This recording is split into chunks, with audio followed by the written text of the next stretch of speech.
no tenemos información, ¿sí? Para eso hay distintas estrategias que se pueden seguir. La más antigua quizás es esta de interpolación espacial mediante técnicas geoestadísticas, que va a ser lo que vamos a ver hoy. Y el lunes que viene, o dentro de 2 lunes, no sé, ya lo voy a chequear bien, creo que dentro de 2 lunes, es la segunda instancia del curso en donde vamos a ver cómo se puede hacer interpolación espacial con algunos algoritmos de aprendizaje automático, ¿sí? Bien, aprovechamos, como el curso está coorganizado entre IDECOR, que es la infraestructura de datos espaciales de la provincia de Córdoba, y la Facultad de Ciencias Exactas, Físicas y Naturales, la carrera de agrimensura. Tenemos hoy al curso de SIG, de GIS, del profesor Hernán Morales, de la Facultad de Ciencias Exactas, junto con, bueno, fue una invitación que se abrió, no fue abierta, porque era con cupo, para algunos otros organismos que suelen colaborar con IDECOR. Igualmente el curso va a quedar después colgado en YouTube por quien lo quiera compartir o volver a ver, ¿sí? Vamos a ver ejemplos de interpolación espacial con técnicas geoestadísticas usando R. R es un lenguaje de programación, es uno de los 2 lenguajes de programación más utilizados en lo que es el ámbito de la ciencia de datos. Uno es R, el otro es Python. Nosotros nos sentimos más cómodos en R, así que por eso vamos a llevarlo por este lado. La herramienta que vamos a usar, acá les comparto para quien no la tenga y sienta la curiosidad después de ponerse a practicar estas cositas. Yo ahí estoy compartiendo mi pantalla. R se baja de esta página, r-project.org. De ahí bajan el programa R y vamos a usarlo con una interfaz de programación que se llama RStudio, que lo pueden bajar de rstudio.com.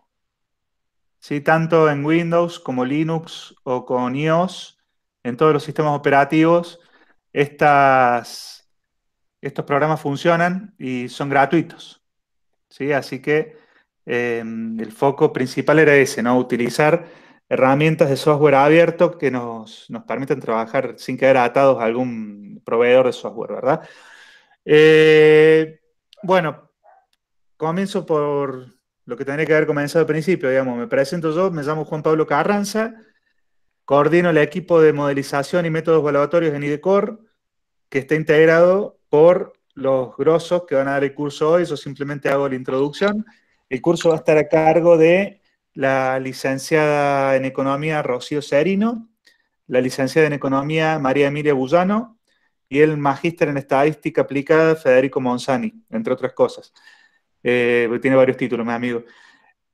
Así que ellos van a ser quienes estén a cargo de la presentación hoy, ¿sí? Así que sin más vueltas, ya habiendo presentado de qué se trata el curso y cuáles son las herramientas que vamos a utilizar, los dejo en las excelentes manos de, creo que Emi, empieza.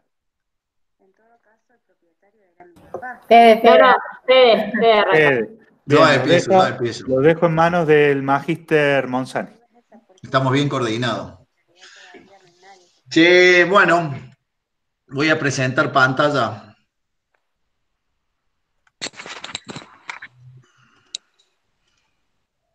Uy. Decime, ahí, Nati, ahí está, si se ve. Ahí está, dale. Recién se veía, ahora no. Sí, se ve. Ahí está.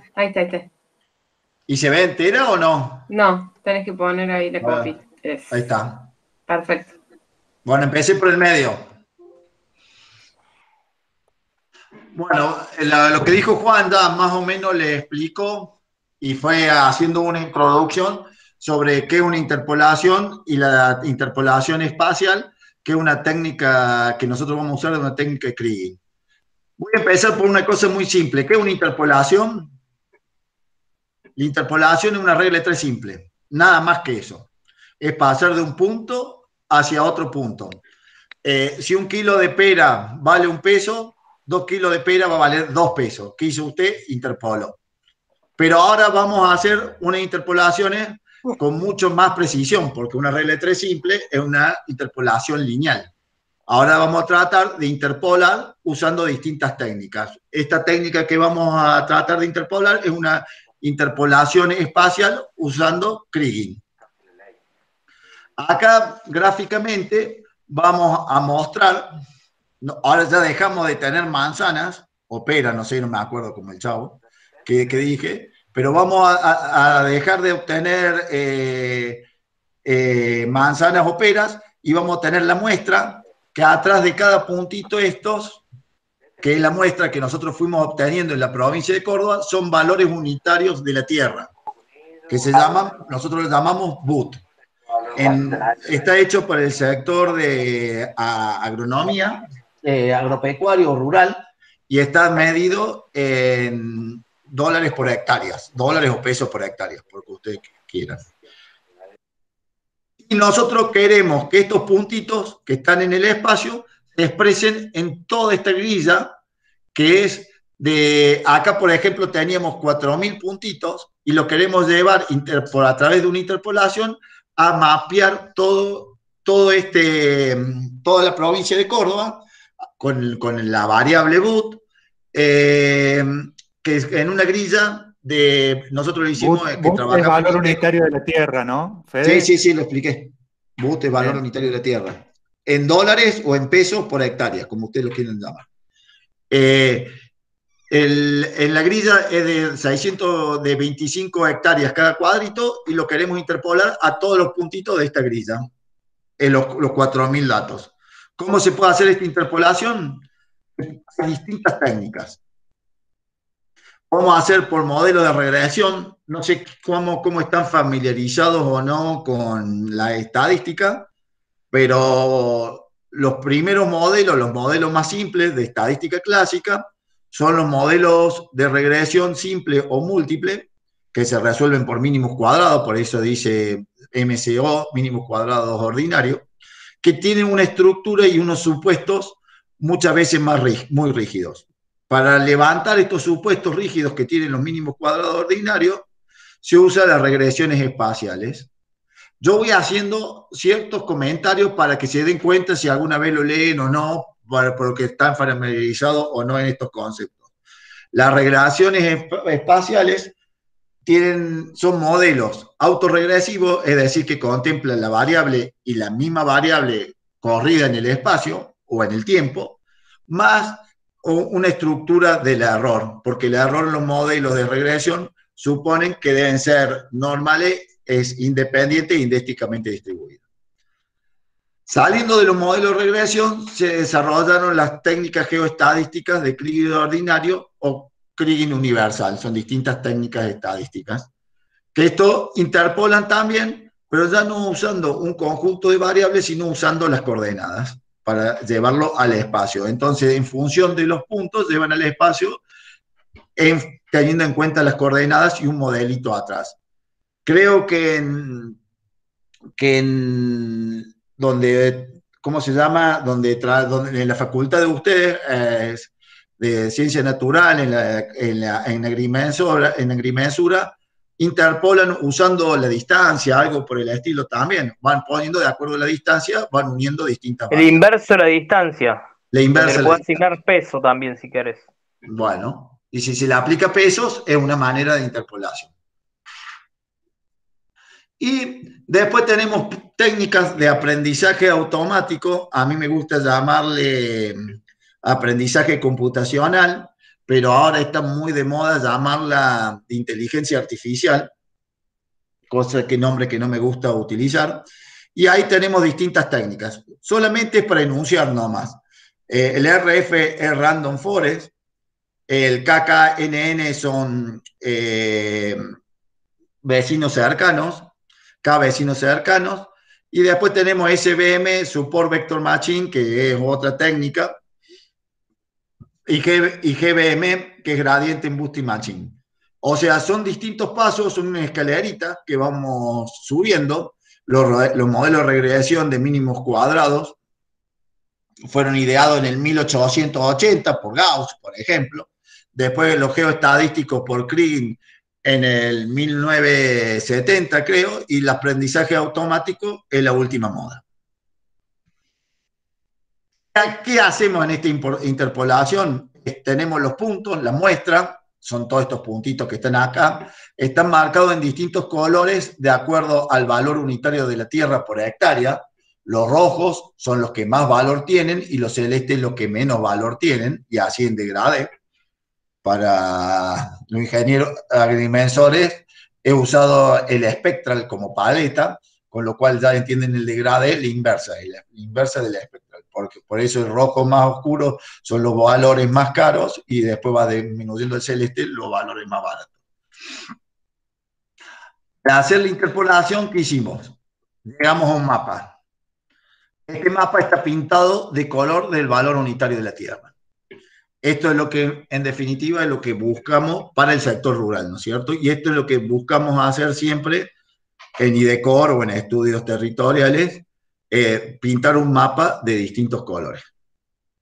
Que estos colores identifican el valor unitario de la Tierra. ¿Qué vamos a aplicar nosotros? Este mapa fue hecho, es el que teníamos, pero esto fue hecho con la técnica Random Forest, pero es para mostrar el ejemplo de interpolación. ¿Pero qué vamos a usar nosotros? La técnica Kriging. La técnica Kriging fue desarrollada por un ingeniero minero sudafricano que se llama Krige, que nació en el 19 y murió en el 2013. ¿Y qué hacía él? Investigaba en las minas de oro en Sudáfrica, determinar a dónde había mayor cantidad de oro en estas minas. Entonces utilizaba esta técnica de interpolación para decir, acá hay poco oro, seguimos avanzando en el espacio y vamos a ir encontrando más oro para llegar a un lugar donde ya no existe más cantidad de oro. A medida que nos íbamos corriendo en el espacio. ¿En qué se basa la técnica Kriging? Ahora, esto es lo que hizo Kriging. Ahora, ¿en qué se basa su técnica? ¿En qué se basa su estructura matemática que está atrás? ¿O en qué se basan sus ideas que está atrás? Se basa en el principio que los puntos más próximos en el espacio tienen valores más semejantes. Lo que está cerca nos parecemos más. Y lo que está más lejos, nos parecemos más a aquellos puntos que están más lejos. O sea, nosotros cuando tuvimos que explicar una vez ahí en la facultad, decíamos que las personas que estaban más cerca se parecían más entre sí que a las que estaban más lejos, porque las personas se tratan de agrupar de acuerdo a afinidades, por ejemplo. Esa fue la idea, esta es la idea que está corriendo acá atrás. Esta regla que dice que los puntos más próximos son más parecidos que aquellos que están más lejanos, alejados, fue enunciada por Tolber en 1970. La relación de estos puntos, ¿cómo vamos a definir qué estructura matemática hay atrás para decir que los puntos más cercanos se parecen entre sí que los puntos más alejados? Esto vamos a usar un concepto que se llama el semivariograma. Y el semivariograma, ¿qué hay atrás de un semivariograma? Está el concepto de la varianza, desde el punto de vista estadístico. ¿Y qué significa? Que los puntos más próximos tienen menos variabilidad que los puntos más lejanos. Entonces, los puntos que están más cerca entre sí, al ser más parecidos, tienen menos variación que los puntos que están más lejanos. Para ello, Krige supone, para enunciar el modelo que va a traer la estructura matemática con la que él va a construir esta interpolación, que es la de Kriging, suponen que las variables son dependientes en el espacio, que las variables son, que están relacionadas entre sí muy cerca. Ejemplo, los departamentos en Nueva Córdoba, el metro cuadrado aproximadamente valen, voy a dar un ejemplo irrisorio, supónganse $3.000 el metro cuadrado. Y un departamento, no sé por qué fui a decir departamento en Nueva Córdoba, hubiera dicho el sector rural, pero bueno, vamos con el ejemplo. Un departamento en Nueva Córdoba sale $3.000 el metro cuadrado, y un departamento en barrio Alberdi, el metro cuadrado puede salir $1.000, por ejemplo, y todos los que están alrededor van a estar en relación a ese precio en Alberdi, y todos los que están alrededor de Nueva Córdoba van a estar en relación a ese precio. Entonces, ¿qué estoy diciendo ahí? ¿Qué estoy enunciando? Que la variable existe una dependencia espacial, una variable con la otra. Y que esta variable se distribuye en el espacio, esto es un supuesto muy fuerte de los modelos Kriging, en forma normal, con media estacionaria y varianza que depende del lugar en el espacio donde esté. Este supuesto lo hace muy rígido al modelo, que los demás modelos, ¿se acuerdan cuando los enuncié arriba, que después del Kriging venían los de inteligencia artificial y todo eso, van a tratar posteriormente de levantar? Pero nosotros seguimos en los años 70.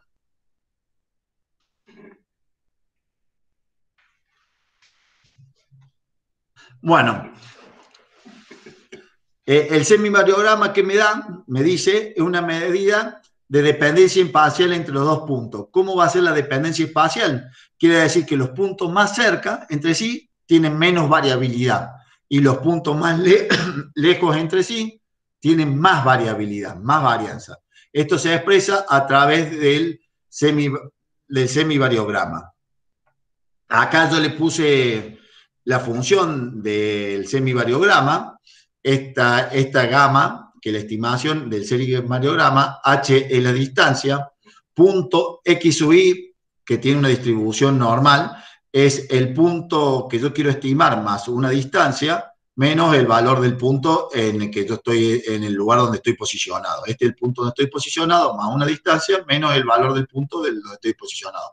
Acá, para el ejemplo nuestro, existirían BUT, valor unitario de la Tierra, que es el valor de X más la distancia a donde me corro, cuál es el BUT de ese punto, menos el valor del BUT de ese punto. Eso me está dando una varianza. ¿Cuánto varía el punto ahí? En NH sería en promedio. Entonces, ¿qué formamos así? Un semivariograma. ¿Qué significa esto? Que los puntos más cerca tienen una menor varianza. Acá se mide la varianza, en el eje de las abscisas se mide la varianza y en el eje de las ordenadas la distancia. A medida que me voy alejando, va incrementando la varianza, pero va incrementando a una tasa decreciente. Cada vez va incrementando a menor medida hasta que llega un punto que ya deja de incrementar, ya deja de ser interesante la varianza esa. O sea, cada incremento de un punto a una mayor distancia no influye tanto en el incremento en el valor del semivariograma. Entonces, lo que acá expresamos, de acuerdo a la muestra que teníamos, estos puntitos surgen de la muestra, es un semivariograma empírico. Ahora, queremos, como la parte empírica no tiene una función matemática, lo queremos expresar en forma teórica ese semivariograma. Entonces, la función teórica, que es la liñita esta que está acá, es cuál función matemática se ajusta mejor a estos datos empíricos. En este caso, pareciera ser una función gaussiana. Vamos a ejemplificar, esta sería la función teórica, y una función teórica tiene un conjunto de parámetros. Para poder escribir esta función en forma matemática y que den estos puntitos acá arriba, sobre la línea, ir expresando puntito y puntito sobre la línea en forma teórica, hay una estructura matemática que consta de un nugget, que este nugget es como la ordenada de origen en los modelos de regresión, sería, que nugget significa pepita. ¿Por qué se llama nugget? Por pepita de oro que había establecido, porque Krige trabajaba en una mina de oro. Esta es la distancia. El rango es cuando la varianza deja de incrementar, se estabiliza. Entonces el rango es otro parámetro que define cuando la varianza se estabiliza. Y acá, ¿cuánto varía el semivariograma? Va a estar en función de la variabilidad del semivariograma, va a estar en función del rango que se estabiliza y del nugget, que es la ordenada de origen. Todo esto va a ser cambiando a medida que va cambiando el semivariograma. Le llaman partial seal. Después, acá fue una estructura solamente, la estructura del semivariograma. Yo dije esto se parecía a una gaussiana, que era lo que se ajustaba a los puntitos de la muestra. cuando existen distintos modelos matemáticos que expresan en forma de estructura matemática lo que yo estoy diciendo ahora verbalmente. ¿Qué es lo que estoy diciendo verbalmente? Que los puntos más cercanos se parecen entre sí y que van a tener menos, al parecerse entre sí, se caracterizan por tener menos varianza, que los más lejanos van a ir incrementando la varianza, porque son distintos entre sí, hasta llegar a un punto que esa variabilidad no continúa o empieza a ser insignificante. ¿Qué modelos teóricos atrás existen para expresar esta idea? Es la función exponencial, que es la que está escrita de esa manera, matemáticamente. La función esférica, miren cómo una es como una curvita así, como va haciendo la exponencial hasta que llega a una tangente que es el máximo punto, y la función esférica es más lineal. Y después una función gaussiana. Tratan de expresar, acá tengo la curvita, la función gaussiana, que fue muy semejante a la otra, a la que nosotros expresamos arriba. De estas tres maneras, existen otros modelos más, pero de estas tres maneras son las formas más básicas de expresar un semiparalelograma y que represente la idea que yo estoy tratando de llevar a cabo, de la idea del principio de Tolbert, a través de un semivariograma. Bueno, en definitiva, los modelos, el primer modelo fue de Kriging ordinario. ¿Qué significa Kriging ordinario? Que fue una interpolación teniendo en cuenta estas funciones matemáticas que dije, que son los semivariogramas, y teniendo en cuenta meramente las coordenadas. Esto siempre va a andar, va a funcionar cuando la media sea estacionaria, cumple el supuesto que la media sea estacionaria, y la varianza va cambiando de acuerdo al espacio donde está el punto. Sin embargo, muchas veces se da el caso que la media no es estacionaria. ¿Qué significa eso? Que no sea estacionaria. Que a medida que nos corremos de un punto hacia el otro, ejemplo, que nos corremos del oeste al este, los campos cada vez salen más plata, más dinero. O la hectárea por campo sale cada vez más dinero. Hay una tendencia a que nos movamos a través de la latitud oeste-este, espero que esté expresando bien, los campos cada vez salgan más dinero. Entonces, no estaría cumpliendo el supuesto de estacionalidad. Para ello, se corrige y se vuelve el modelo estacionario teniendo en cuenta la tendencia. La RO después va a explicar cómo se saca esa tendencia a través de R, cómo la sacamos la tendencia esa a través de un modelo de R, que es de contarle los valores de las coordenadas. Y después fuimos complicando las cosas, Kriging fue complicando las cosas, o la geoestadística fue complicando las cosas, y yo dije que la interpolación en un comienzo era en función de las coordenadas. Pero después hablan de un modelo de regresión con Kriging, que no solamente tiene en cuenta las coordenadas, sino tiene en cuenta atrás un conjunto de variables. ¿Cuál sería ese conjunto de variables que tiene en cuenta? Las que ustedes quieran, que estén en función del valor unitario de la tierra.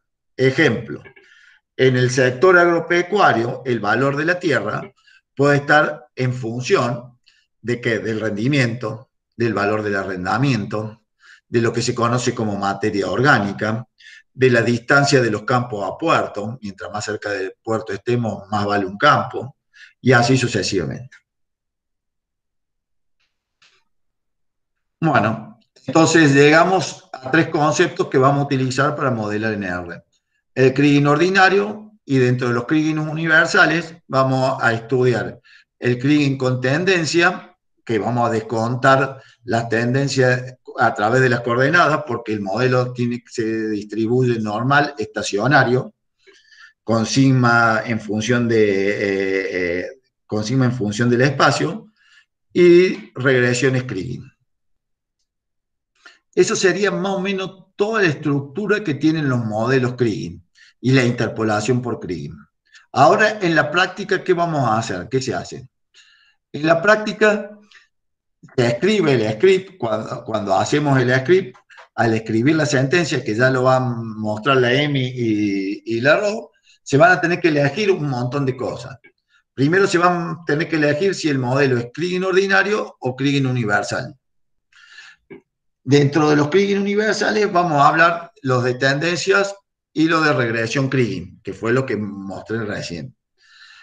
Después vamos a tener que elegir un rango. ¿Hasta dónde vamos a estimar, hasta qué largo va a ser el modelo? Hasta que deje de crecer el semivariograma, que era el rango que había mostrado que era un parámetro de los modelos. Entonces se va a determinar el rango a través del cutoff, le llaman en el script. Que ya la Emi y la Ro se lo va a mostrar específicamente en el script donde se pone. Después se va a elegir una función teórica. ¿Qué significa elegir una función teórica? ¿Cuál es el semivariograma? ¿Cuál es el semivariograma teórico que mejor exprese el semivariograma empírico? Nosotros generalmente lo expresamos por 3 modelos: el esférico, el gaussiano y el exponencial. Para, finalmente, cuando nosotros hagamos el script, y esto es un tip, poder elegir un bloque, que es un radio donde se modela, con el propósito de optimizar el tiempo de procesamiento. Ahí también yo acá con toda esta parametrización de modelos le di ciertos tips para que ustedes puedan modelar o tengan idea qué significa cada cosa que van a ir poniendo en el script la Emi y la Ro. Bueno, acá me pone la filmina que vamos a ir al R y los dejo con la Emi. Conmigo. Emi, creo que te toca a vos. Sí, Para que acá dejo estoy. compartir pantalla. Dale. Deja de Bueno, compartir. sí, ahí voy yo. Buenas tardes a todos. Ahí empiezo a compartir. Bueno, ahora vamos a ir a la aplicación más práctica. Y bueno, lo que vamos a hacer como actividad para mostrar los 3 tipos de interpolación con Kriging va a ser tomar un conjunto de datos de muestra de los valores unitarios de la Tierra de 2019 de los departamentos Unión y Marcos Juárez y llevarlo a una grilla en esos departamentos. Entonces, si bien acá les muestro dónde sacamos la información para que ustedes también lo puedan usar o probar con otro tipo de variables. En Mapas Córdoba hay un montón de datos, desde descarga los pueden, descargar justamente. En Catastro, acá están los valores unitarios de la Tierra. Si bien está para toda la provincia, nosotros elegimos una muestra de 700 datos aleatoriamente, como para hacer la interpolación. Pero para que sepan, de acá hemos descargado la información, se puede descargar en formato shape o directamente de los geoservicios de IDECO. Entonces, bueno, vamos a ir directamente con esto. Las librerías que vamos a ir usando están acá en el script para que sepan bien de dónde sacar la función y demás. Eso tiene R de que hay funciones empaquetadas en librerías o paquetes que uno llama a la librería y puede usar esas funciones. Entonces, como les dije, tenemos los datos que son 781 puntos. La grilla está compuesta son 2.286 celdas, cada celda tiene 900 hectáreas. Ese es el tamaño. Algo que también tienen que tener en cuenta, si ustedes se ponen a probar o tienen que hacer algún trabajo con esto, es el tiempo que demora, ¿no? Entonces, tal vez una grilla de mayor tamaño les tome un tiempo considerable, entonces ahí tiene eso que también lo tienen que ir viendo. Entonces, bueno, esto es de la muestra, esta es la distribución del valor en dólares por hectárea. Hay hectáreas de $1.800 hasta de $19.500 en la muestra. Nosotros lo que tenemos que hacer es llevarlo toda la grilla. Este es el histograma del valor del BUT. Ven que se aglomera bastante en el torno de los $10.000 y $15.000. Y ahora lo que les voy a mostrar es un mapa, como para que se ubiquen. Para los mapas usamos la librería TMap, también puede ser MapView o Leaflet, para que sepan otras. Entonces, este es el mapa ustedes ven la provincia de Córdoba, acá tenemos los dos departamentos y los valores por hectárea de la tierra. Como ven, no están aleatoriamente distribuidos. Se ve una concentración de los valores más altos en la zona de Marco Juárez, por acá arriba en Marco Juárez más bajo, acá otro conjunto de valores y así. Bueno, esto lo que nos está indicando es que hay una dependencia espacial, entonces que está bueno considerarlo a la hora de hacer la interpolación, digamos. Que donde esté la celda tiene mucha implicancia en el valor que después va a tomar esa celda. No es lo mismo una celda que está acá o una celda que está acá. Eso a simple vista se puede ver bien. Entonces, bueno, esta es la muestra que tenemos, y ahora les conté dónde poder sacar más información, etcétera. Vamos a ir al primer CRIN ordinario, para hacer este análisis. La librería GStat está de acá.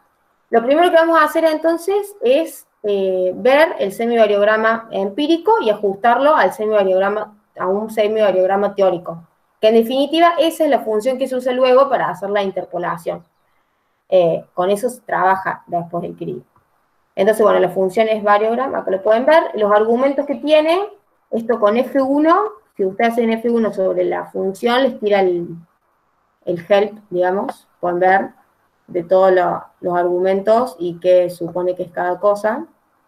Pero tenemos, esta parte de acá es la fórmula, lo que queremos estimar la forma funcional, que esto es lo que va a variar de un CRIN a otro. En este CRIN solamente se usa el dato y las coordenadas. Ustedes ven que datos es un objeto espacial. Y yo lo abro para mostrárselos. Tiene las variables X e Y, que son las coordenadas del punto, pero también tiene tiene geometría propia. Entonces yo, acá cuando le pongo datos, toma esa geometría. No hace falta que por ahí se le diga explícitamente, pero este dato tiene que ser espacial. Y después tenemos el cutoff, que era lo que decíamos para que calcule el semivariograma. Entonces yo calculo el variograma empírico, eso es lo que devuelve. Yo acá también les hago un plot para que lo podamos ir viendo. Acá lo que nos está diciendo es, NP es la cantidad de pares a una determinada distancia, que sería 5.500 metros, y el gamma es la semivarianza que mostraba Fede en la filmina. Entonces acá lo que nos está mostrando, cuando hacemos el plot, es, se descompaginó, que a medida que va aumentando la distancia, la varianza es mayor, es decir, los puntos son más distintos entre sí. O, visto de otra forma, a medida que la distancia es menor, los puntos son más parecidos y por ende la varianza es menor entre los puntos. Vemos acá en que se estabiliza y luego comienza a bajar. Entonces, esto es en definitiva lo que está ploteado, también lo pueden ver con valores. Entonces, una vez que tenemos el variograma, lo que tenemos que hacer es encontrar la función que hay atrás, y para eso es la función fit variograma, donde acá le decimos los modelos con los que tiene que ver, o sea, cuáles modelos considerar a la hora de elegir. Le decimos que el exponencial, el esférico o el gaussiano. Y la misma función va a elegir la que mejor se ajuste. Entonces ahí tenemos el plot, que lo que nos hizo fue ajustar los datos. Si yo veo lo que hay dentro de este objeto, tenemos todos los parámetros que Fede mostraba en la filmina también. El nugget, que sería el ordenado al origen, está acá en 60.000. Después el rango de 68.000. Y si yo sumo estas dos cosas, me da el SIL completo. Y nos está diciendo que es un modelo gaussiano, que eso también se ve con la forma de la curva, ¿no? Entonces, bueno, ya tenemos el modelo que ajusta mejor. Ahora lo que tenemos que hacer es interpolar todo a la grilla que nos interesa. La función es esta, que elige. De nuevo, se le tiene que dar la forma funcional, los datos, y dónde queremos hacer la predicción. Esto le ponemos que sea centroide para que sea más rápido el cálculo. Si bien después nosotros vamos a ver que en realidad es una grilla, o sea, grilla son polígonos, pero nosotros hacemos la predicción sobre centroide para que sea más rápido. Y le decimos con qué modelo queremos que haga la predicción. Entonces, de esta manera, tenemos CRIN ordinario, Acá lo que hacemos es pasarlo a grilla, al objeto grilla, se lo pegamos, que grilla tiene geometría, entonces lo podemos mapear. Entonces, de nuevo, yo les mapeo esto. Ahora vamos a ver los dos departamentos ya hecha la interpolación.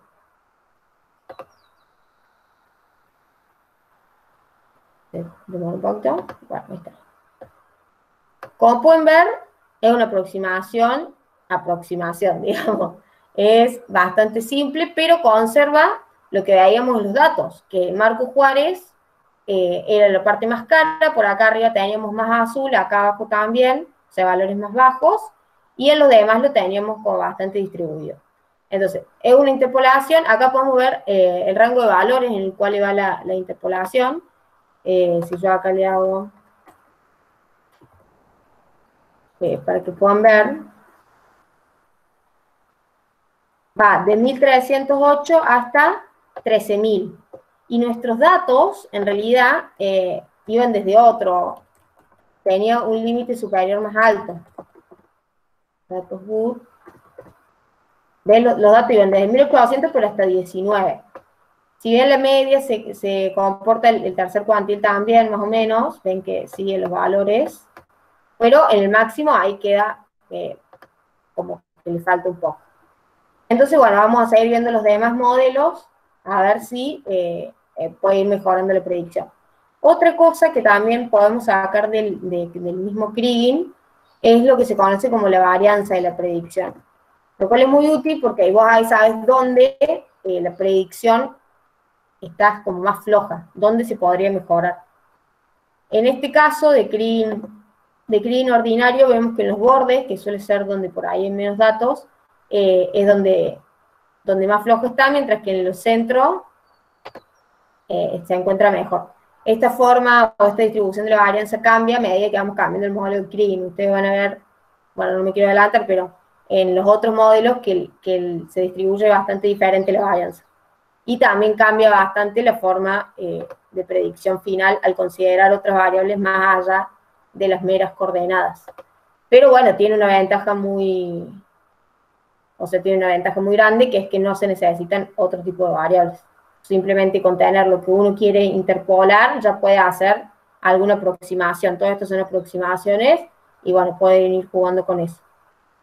Ahora, bueno, Rocío va a seguir con el Kriging universal, mostrándole, bueno, los dos modelos que siguen. Permíteme una cosita que intervenga. Sí. No confundir semivariograma, que se usa para estimar, que la varianza de la predicción, que dice dónde el modelo existen mayores errores. Vos, Roa, después cuando explique y te toque explicar, dale mucho énfasis a eso también, a la varianza de la predicción. Dale. Bueno, hola a todos, yo soy Rocío, voy a dar la parte final de este curso y ahora les voy a presentar la pantalla.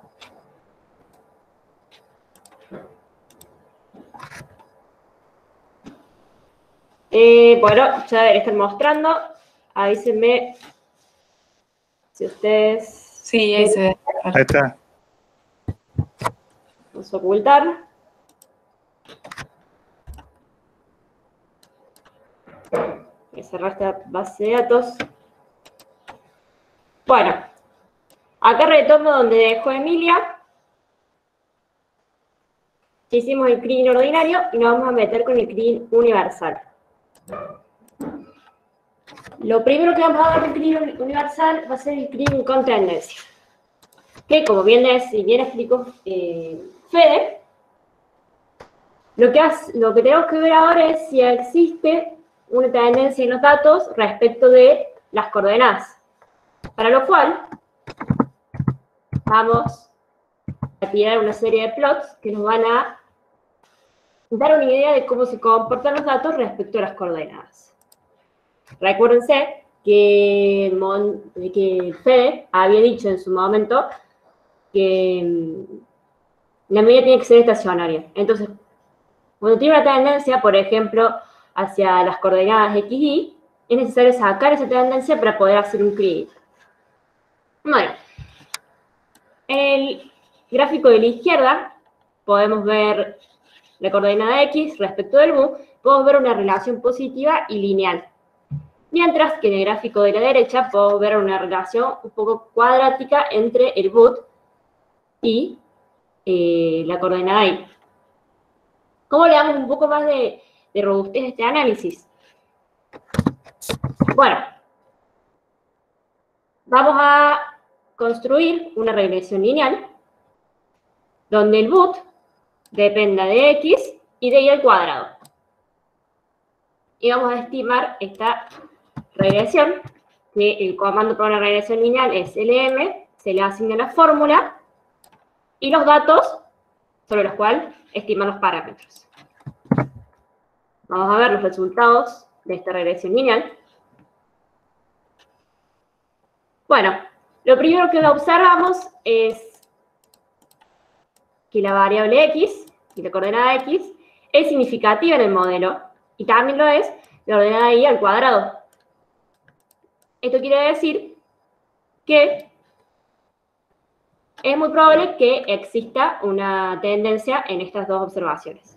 A su vez, dado que el R cuadrado es mayor a 0,30, es un número, no es tan pequeño, podemos decir que sí es necesario sacarle la tendencia de estas coordenadas antes de realizar el CRIE.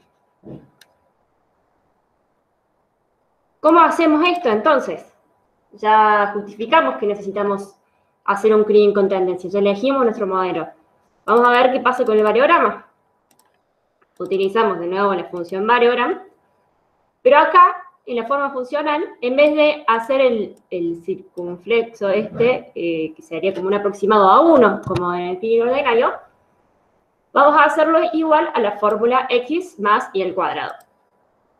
De nuevo tenemos que asignarle los datos con el cual se va a construir el semivariograma empírico y le vamos a asignar un cutoff de 125.000. El plot se puede ver a la derecha.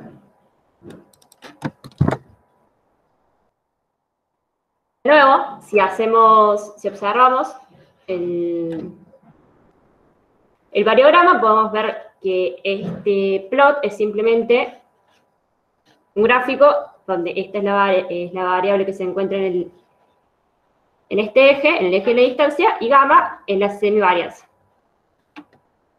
Como veníamos viendo, a medida que aumenta la distancia, hay más variabilidad entre los datos. Esa interpretación no cambia. Veamos, en este caso, entonces, cuál es el modelo que mejor va a ajustar a este semivariograma empírico.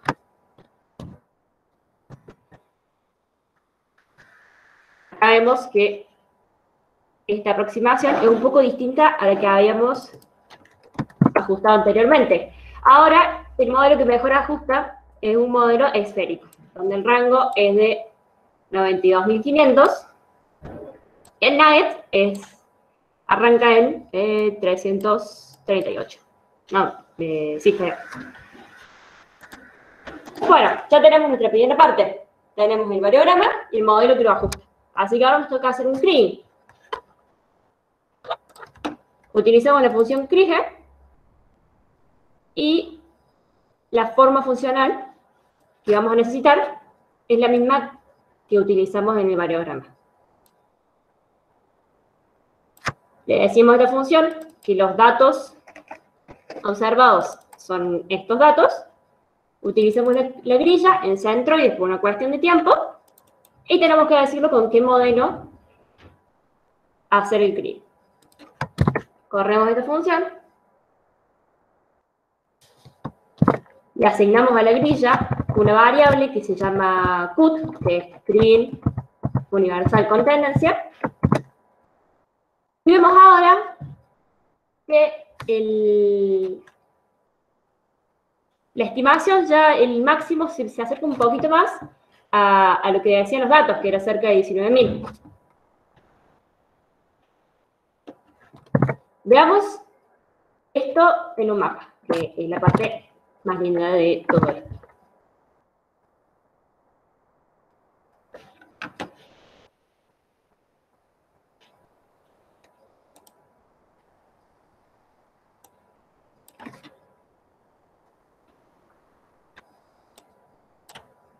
Bueno, ¿qué pasó acá? Ahora tenemos una estructura de valor distinta, un poco más compleja que lo que veíamos de círculo simplemente con el Kriging ordinario. Y lo que también llama la atención en este caso es analizar acá la varianza de la predicción.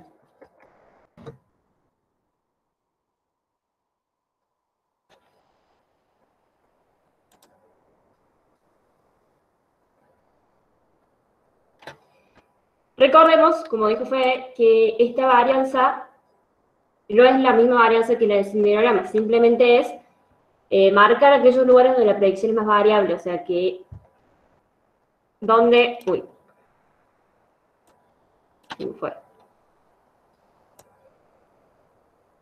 donde hay más variabilidad en las predicciones y donde la predicción es un poco más estable.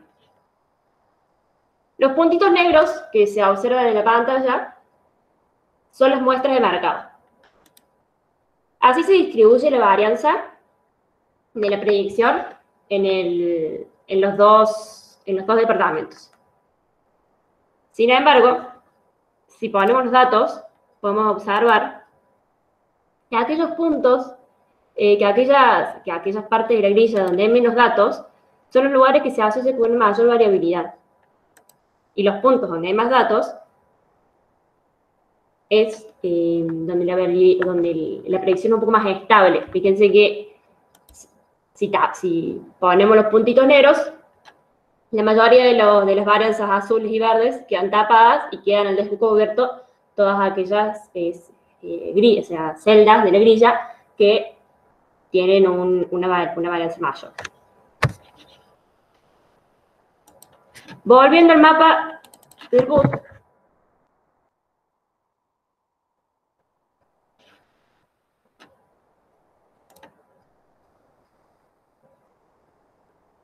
si bien observamos una estructura un poquito más compleja que la del Kriging ordinario, fíjense que en términos generales no es tan distinta.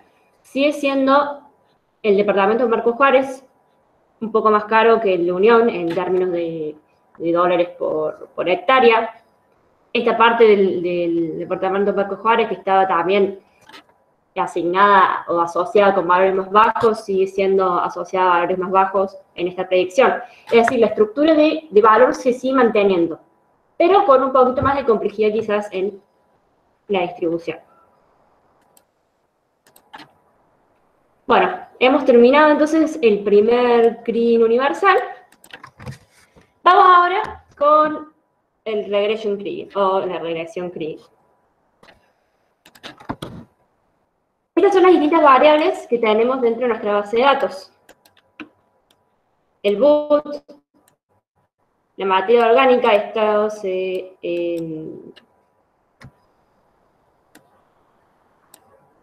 el boot, la materia orgánica, la distancia a los puertos, distancia a urbanizaciones y distancia a centros de acopio.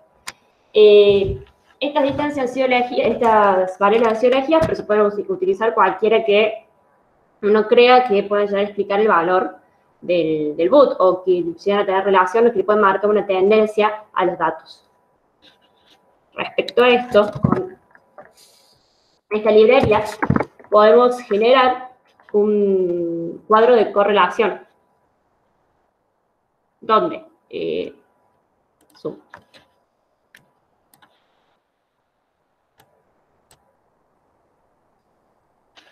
podemos ver, por ejemplo, en esta columna, se identifica con la variable boot. Y podemos ver cómo las distintas variables, como materia orgánica, distancia puerto, distancia urbanización y distancia centros de acopio, afectan o están correlacionadas con el boot. Y fíjense que todas estas variables sí tienen una correlación con el boot. Además, este cuadro nos muestra un histograma de la variable en la diagonal principal y la correlación en esta parte de arriba, en este triángulo de arriba, y si son estadísticamente significativos. Pero lo que podemos advertir, por lo menos por este cuadro, es que estas variables sí están afectando el boot de alguna forma. Entonces es necesario incluirlos en nuestro Kriging, sacarle la tendencia de alguna forma. ¿Cómo funciona entonces el regression Kriging? Bueno, lo primero que vamos a hacer es elegir unas determinadas variables y calcular una regresión lineal. Vamos a hacer una regresión lineal con nuestra variable dependiente que depende, valga la redundancia, de otras variables que son independientes. Con esa regresión lineal vamos a estimar sobre la grilla, nos va a dar un valor, una predicción de una regresión lineal. Como había dicho el Fede en algún momento, dijo que nosotros podemos pasar de interpolar desde una base de una muestra a una grilla con una regresión lineal o por diversos métodos. Bueno, en este momento estamos aplicando la regresión lineal. ¿Qué pasa con las regresiones lineales? Se puede obtener del mismo set de datos los residuos que se generan. Los residuos, por lo general, en una regresión lineal, tienen que ser idénticamente independientes e idénticamente distribuidos. ¿Qué quiere decir? Que si vos lo ves en un mapa, no tiene que haber aglomeración, no tiene que haber residuos muy positivos aglomerados en un lado y otros muy negativos. Por lo tanto, lo que está dejando ver en este caso es que los residuos van a tener una cierta tendencia que hay que sacársela con el Kriging. Entonces, vamos a agarrar los residuos de la regresión lineal, vamos a ver cómo se aglomeran, vamos a hacer un Kriging sobre esos residuos y con el Kriging en esos residuos vamos a sumárselo a la predicción de la regresión lineal. Esto que parece todo un lío, como lo vengo explicando, vamos a ver que es muy simple en el script. Entonces, el primer paso es estimar la regresión lineal con la función LM, donde el boot dependa de la materia orgánica, la distancia puerto, la distancia a urbanización y la distancia centros de acopio. Por ejemplo, estimamos los parámetros y hacemos con la función predict una predicción sobre la grilla. Y se la vamos a asignar al objeto grilla como una variable que se llama predReg. Entonces, predReg es la predicción de la regresión lineal. Con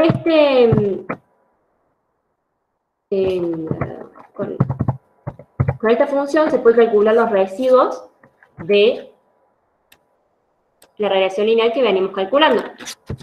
Y se lo vamos a asignar a los datos bajo el nombre de error LM. Ahora vamos a ver en un mapa esto de cómo los errores se van aglomerando en el espacio, que es lo que no debería ocurrir.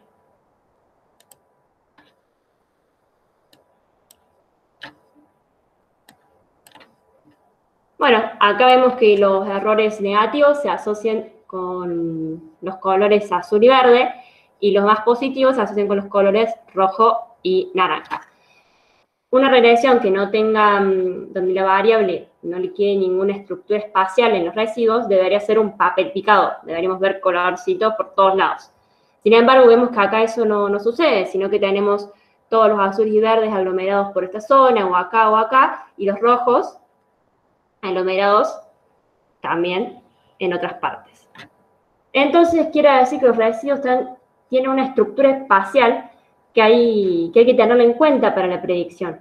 Y ahí es donde entra el Kriging. Entonces, el variograma experimental o empírico lo vamos a calcular con la fórmula de los residuos de la regresión del tipo Kriging ordinario. Los datos son los que vamos a utilizar y le establecemos de nuevo un cutoff de 125.000. Estimamos el variograma y podemos observar que existe una estructura espacial, dado que a medida que aumenta la distancia, también lo hace la varianza. Es decir, a distancias más cortas vamos a tener una menor varianza. Vamos a ajustar este modelo.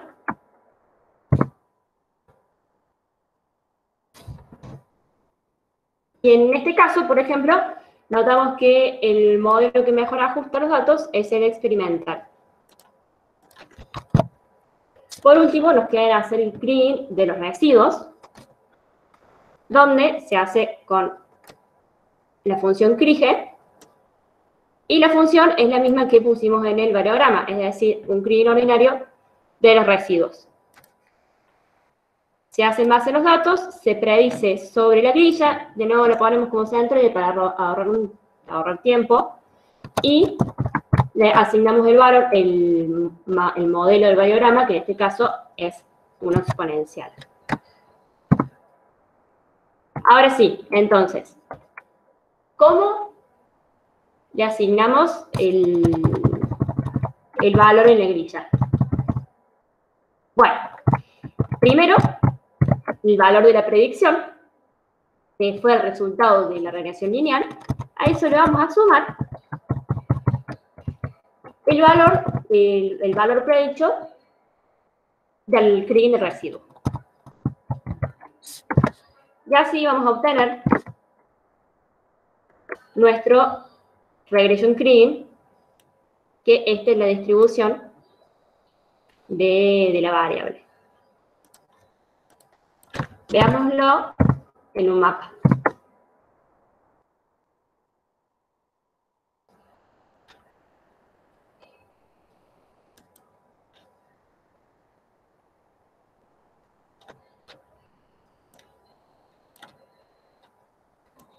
Fíjense que de nuevo tenemos una estructura de valor un poco más compleja que el Kriging ordinario, pero que sigue la misma estructura. Siempre nos va a dar que Marco Juárez se asocia con valores más altos que en Unión y que el norte acá con valores más bajos. Sin embargo, cambia un poquito la estructura porque estamos asignando distintos tipos de tendencias o distintos tipos de variables para formar la estructura de valor. Por último, nos quedan las comparaciones entre las predicciones.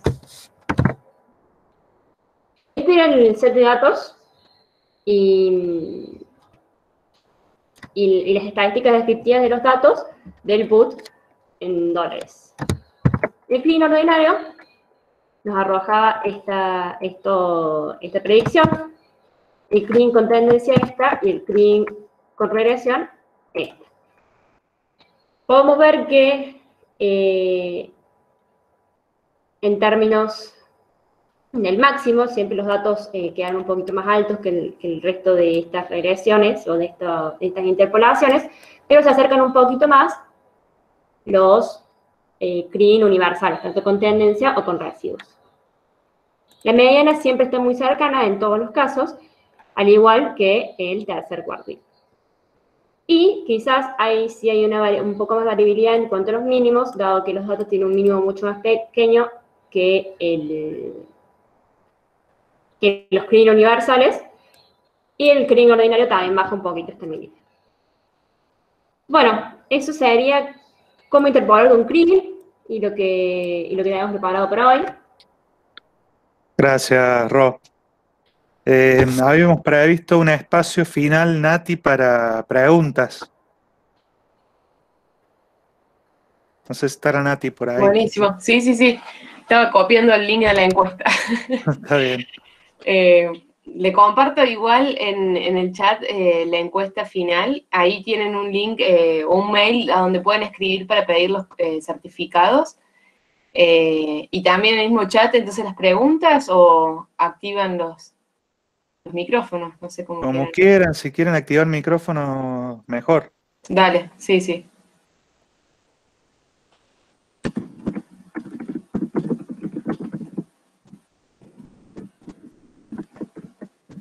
Hola, hola. Pregunta, hola. Mauricio. ¿Puedo votar? ¿Qué haces, Mauricio? Muy bien, aquí estoy. Bueno, agradecido, la explicación muy buena. Me gustó los tres ejemplos, estaban muy interesantes. Yo consulto lo siguiente porque alguna vez intenté hacer Kriging y bueno, la aplicación no me lo permitió. Sin embargo, la pregunta es muy puntual. Cuando lo estudié, entiendo que uno dejaba algunos puntos por fuera de la interpolación para después validarlos como un punto de control para saber si la interpolación, en este caso el kriging, había sido correcto. No sé si algo de eso se hace en estos modelos o no se consideró. Esa es mi pregunta. Sí, es una estrategia válida, la que decís. El problema es que estas técnicas geoestadísticas son muy intensivas en la necesidad de datos.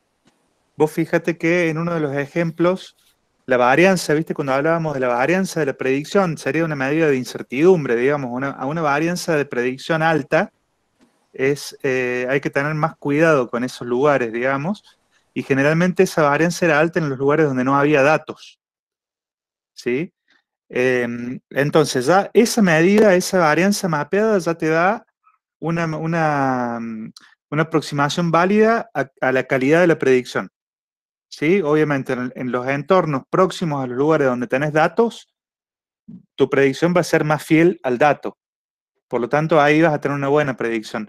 Y ya cuando el modelo empieza a una deriva hacia lugares en donde no hay observaciones de mercado, donde no tenés muestra, por ejemplo, ahí ya hay que tomarlo con más cuidado. Esa medida de calidad te la da este mapa de varianza de la predicción. Perdón, tengo el perro al lado. Pero esta estrategia que vos decís te permite cuantificar, al menos en una medida de tendencia central, la calidad de la predicción. Entonces, puedes decir, bueno, yo dejo un 10% de mi muestra afuera, armo el modelo con el 90% de los datos, y después me fijo y cuantifico el error en el 10% restante. O sea, me fijo cómo predecimos esos datos que dejé afuera. Y a ese error le tomo el promedio. Entonces, más o menos 15%, 20% puede ser una medida del error, ¿sí? El problema es que para hacer eso tenés que dejar afuera un 10% de tus datos. Entonces, ahí estás castigando el desempeño del modelo porque son reintensivos en datos. ¿Me entendés? Por ahí la estrategia para evitar eso es un proceso de validación cruzada en donde se hace iterativamente esto. Entonces yo primero parto mi muestra en 10 pedazos, ¿no? Saco un pedacito, con los 9 pedazos restantes armo un modelo y me fijo qué tal predicen esos datos que saqué. Después a ese 10% que saqué lo vuelvo a meter y saco el grupo restante. Y de vuelta, con el 90% que tengo de datos, armo un modelo y me fijo qué tal predije ese nuevo subconjunto que quité. Y este proceso sigue de manera iterativa hasta que evalúe todos los datos fuera de la muestra. Entonces ahí tengo una aproximación de qué tan grande es mi error para predecir datos fuera de la muestra. Pero después a la hora de hacer el modelo uso todos los datos. ¿Sí? Son estrategias como para tratar de conocer la calidad predictiva del modelo sin perder datos que cuestan por ahí mucho conseguir, ¿no? Y sabiendo que cuando vos quitas un dato, ese lugar en donde quitaste la observación va a tener una predicción peor de la que tendría si mantenemos el dato dentro de la muestra. No sé si más o menos se entiende, Mauricio. No, muchas gracias, Juan. De verdad que estoy agradecido. Es justamente la idea que tenía, por eso yo sí pensaba que quitar datos no me parecía correcto, pero con la explicación que me acabas de dar me quedó muy claro. Entiendo que es un método de validación, pero siempre tenía esa duda de que si valía la pena o no sacar datos. ¿Me dejan contemplar otra visión? Bueno. Si me permitís. Sí. Bueno. La técnica geoestadística, esta viene de la estadística clásica, una corrección de la estadística clásica. Yo sé, Mauricio, que vos venís más de la ciencia de la computación. La ciencia de la computación son más algoritmos que no tienen una estructura matemática atrás que responda al modelo. Entonces, yo voy a dar una explicación un poquito distinta a Juan. Al no tener una estructura matemática que corresponde al modelo, vos en la ciencia de la computación o estos modelos de aprendizaje computacional, etcétera, necesitan el sistema de validación de los datos y la cross-validación. Generalmente los computólogos, los llamemos así, están utilizando estas técnicas de validar el modelo. En la estadística y en la estadística clásica que proviene este modelo y que a su vez es una corrección a los errores que no se distribuyen normales e independientemente distribuidos, Al respetar la estructura clásica, estadística, que el error se tiene que distribuir normal y tiene que responder a esa característica, estaría resolviendo la estructura matemática que tiene, te garantizaría atrás que no hay que estar sacando siempre para comprobar la muestra. O sea, vos como la aceptas porque está cumpliendo esta estructura que garantiza que la estimación sea potable. El problema es que los supuestos que están atrás son muy rígidos y generalmente en la práctica no se dan. Entonces, para resolver ese problemita que en la práctica no se da, y bueno, lo ajustamos con la cross-validación y decir, también tuve en cuenta esto, que el modelo ajuste bien. Sí, pero te sumo, está bueno el punto de discusión, los estimadores que vos lográs con Kriging, al venir de una construcción estadística, tienden a ser insesgados. ¿Sí? Ellos se llaman. Sí, pero el hecho de que sean insesgados implica que van a predecir sin sesgo dentro de la muestra, por eso tenés poca varianza en la proximidad del punto, pero cuando lo sometes a estimaciones que están fuera de la muestra, tienen mucha varianza. Y ahí está la discusión. Y ahí está la discusión entre este trade-off entre sesgo y varianza, que en buena medida te lo resuelven las otras técnicas algorítmicas que vamos a ver en la segunda parte de este ciclo de cursos, que te saca, o sea, vos sacrificás sesgo en el estimador a cambio de reducir la varianza para estimar fuera de la muestra. ¿Sí? Entonces, no es para dormirse en los laureles el hecho de lograr un estimador insesgado, porque eso está muy bien dentro de la muestra, pero fuera de la muestra, que es donde vos casualmente estás interpolando, tenés mucha varianza. Entonces no está mal mirar qué está pasando simulando esa aleatoriedad de la manera en que te digo yo, sin sacrificar datos, por ejemplo, haciendo un proceso de validación cruzada, para ver qué tan fuerte es ese problema de varianza que no estás midiendo, porque la construcción del método no la mira. El método mira la insesgadez del estimador. No le importa la varianza. Entonces la miramos por las dudas. No sé si está de acuerdo, Fede. Sí, lo que está diciendo Juan, que el estimador helio, que yo le llamo, que estimador linealmente insesgado, ese que está diciendo él, son los parámetros que nombramos. Ahora lo quiero identificar bien en el semivariogramo. El nugget, o la ordenada de origen que mencioné, el efecto Pepita se mencionó así, el partial seal y también el rango. Esos estimadores que nosotros, que son linealmente insesgados, lo que hicimos fue decir eureka en la estadística clásica. Descubrimos la función que va a ser de interpolación y a esa función le creemos. Ahora, después en la práctica tiene los errores que menciona Juan. Entonces uno se quiere asegurar de si está prediciendo bien el modelo o no, por eso usan las técnicas estas de ¿cómo se llama? De cross-validation, de validación cruzada. Pero lo que yo refutaba ahí a Juan, que una vez que yo encontré esos estimadores, vuelvo a repetir, el nugget, el partial seed y el rango, eso ya fue decir Eureka y ellos tendrían que estar estimando bien. Tendría. En la práctica nunca se da. Bueno, sí, es muy sensible. 130 y estos 200, o sea que tendríamos que haber estimado bien, pues estimaban por la mierda lo económico. Esos parámetros son muy sensibles a la muestra. Eso es lo que estoy queriendo decir. Cambia la muestra y te cambian esos parámetros. Entonces, hay mucha varianza en ese sentido en la predicción, ¿no? Por eso en la estadística clásica, para seguir hablando y dando cosas, dice que la muestra tiene que cumplir ciertas condiciones, que si no las cumple esas condiciones, estaría mal todo, porque tiene que ser bien distribuida, tiene que ser aleatoria y así.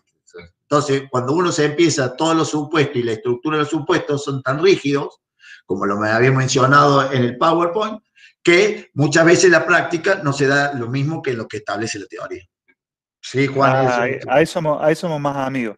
Si nosotros logramos una muestra que cumple todos los supuestos que se le piden, la predicción va a ser impecable.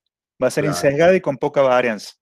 Ahora, como después uno sale a campo y se encuentra con datos donde puede y no donde quiere, empiezan a haber una serie de supuestos incumplidos en la muestra que hace que no esté de más mirar qué tan bien viene la predicción, simulando aleatoriedad, dejando datos recursivamente afuera y viendo qué tal los predice el modelo cuando no los mira, sin mostrarle las cartas, ¿no? Ahí está. Mauricio, ¿entendiste más o menos cuál es el debate? Porque este es muy Sí, sí, no, interesante. estoy de acuerdo. Los estoy escuchando porque evidentemente todo esto en un momento lo intenté hacer y quedé como que, bueno, no estoy entendiendo lo que estoy haciendo porque el kriging no me sale tan sencillo. Pero sí, agradecido, de verdad que está muy bien la explicación, lo estoy entendiendo. Muchísimas gracias. Gracias a vos, Mauricio. Che, igual al script lo vamos a compartir, Nati. Buenísimo. El código. ¿Lo podemos mandar por mail o cómo querés? Sí, se lo mandamos después a ustedes para que lo hagan llegar a los inscriptos. Dale, perfecto. Dale. Che, ¿alguna otra pregunta? La gente de Agrimensura que esto va al parcial. Hola, buenas tardes. Yo quizá tenía una pregunta, quizás no es como en el nivel que estaban hablando, ¿no? Pero en un momento hablaban para el CRIGE, que era una estimación, usaban el centroide de las parcelas. Eso, ¿por qué usan el centroide y no otros datos? Quizás tenga que ver con el tema de la calidad de los datos, ¿no? Pero, o quizás mi pregunta no valga mucho la pena. Pero me llamó la atención que usen el centroide de las parcelas. No, está buena la pregunta. Es en defensa Para la propia. EMI, es para la EMI. La pregunta es para la EMI, que fue la que explicó ese punto. Tiene razón. A ver, Emilia Bullano, si está por ahí. Presente. No, en realidad usamos el centroide por tiempo. O sea, en realidad porque vos tenés la información a nivel de parcela, o de grilla, mejor dicho, perdón, la tenés a nivel de grilla y podés hacer, si querés, el CRIN sobre la grilla, pero ese tendría como las coordenadas, ya no sería un punto, sino que las coordenadas de un polígono, y lleva más tiempo computacional. Entonces, en definitiva, lo reducís a un centroide y haces con las coordenadas del centroide del CRIN, y después lo llevas a la grilla. Claro, No sé es para ahorrar tiempo, porque cuando vos tenés un polígono, la lista de coordenadas son 4 puntos. Entonces el CRIGE, la interpolación la va a hacer sobre cada uno de los vértices de este polígono, en este caso son cuadrados. Entonces va a hacer 4 veces para cada uno de estos vértices. Para Juan, reducir el tiempo lo llevamos al centroide, que es un solo punto. Juan, Sí, me agrego dos cositas. Primero, que la grilla que se genera no tiene problema de calidad. Ya no hay, digamos, como se genera, digamos, usando un algoritmo, no te encontrás con que haya superposición y cosas extrañas, ¿bien? Que por ahí un poco preguntó Juan en su momento. Lo otro es que no solamente tomas los 4 vértices, que sí lo calculas, sino que después te vas a hacer interpolación entre esos vértices. Porque va a intentar verificar qué sucede en toda la superficie para poder largarte un único valor para la grilla. Bien, entonces, además de multiplicarlo por 4, después hay que agregar el proceso por el cual trata de sacar un único valor para toda esa superficie. claro, te hace un promedio entre las 4 estimaciones en este caso. Si vos tenés grilla hexagonal, por ejemplo, ya son 6 estimaciones, más el promedio de esas 6 que se lo asigna como valor estimado para la grilla. Entonces, en este caso no pasa nada porque eran poquitas entidades las que estábamos prediciendo. Pero ponele, generalmente trabajamos en Córdoba con una grilla de 25 hectáreas y esos son 675.000 cuadraditos. Entonces no es lo mismo hacer contra el centroide, que sería una predicción sobre 670.000 polígonos, que hacer eso por 4, digamos. Ahí ya se vuelve interminable la cosa, porque encima el consumo de recursos de una computadora en problemas espaciales es exponencial, es geométrico. O sea, no es que va a ser 4 veces más lento el proceso. Capaz no termina nunca, digamos, porque tiende a crecer el consumo de RAM de manera exponencial. Entonces tratamos siempre de cuidar el consumo de los recursos para ver por lo menos cómo termina, porque muchas veces se queda pegada a la computadora y no termina nunca, cuando son problemas muy extensos, ¿no? Ah, claro, perfecto. Muchas gracias. De nada.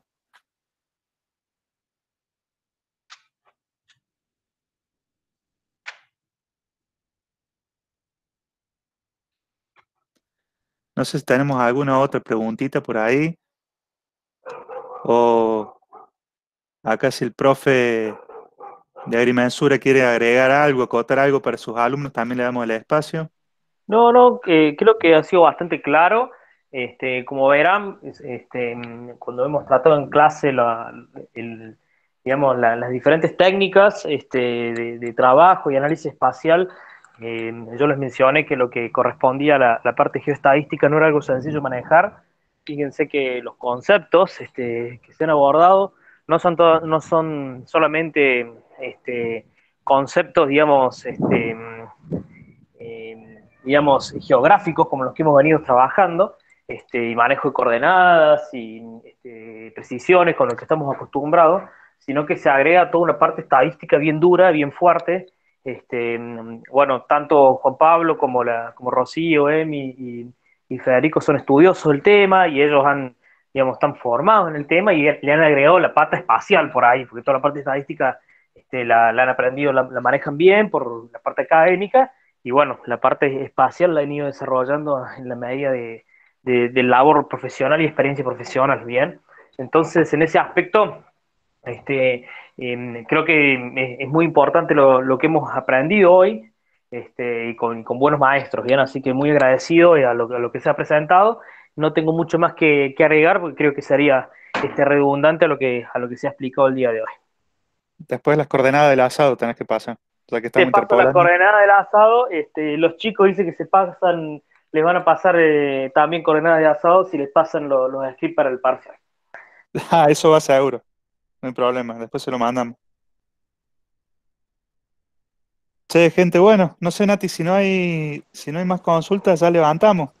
Estamos Dale, casi en hora. dejo de grabar. Y cualquier cosa en la encuesta pueden agregar en la parte de comentarios pueden agregar alguna pregunta si les quedó pendiente. Dale, después la respondemos nosotros. Dale.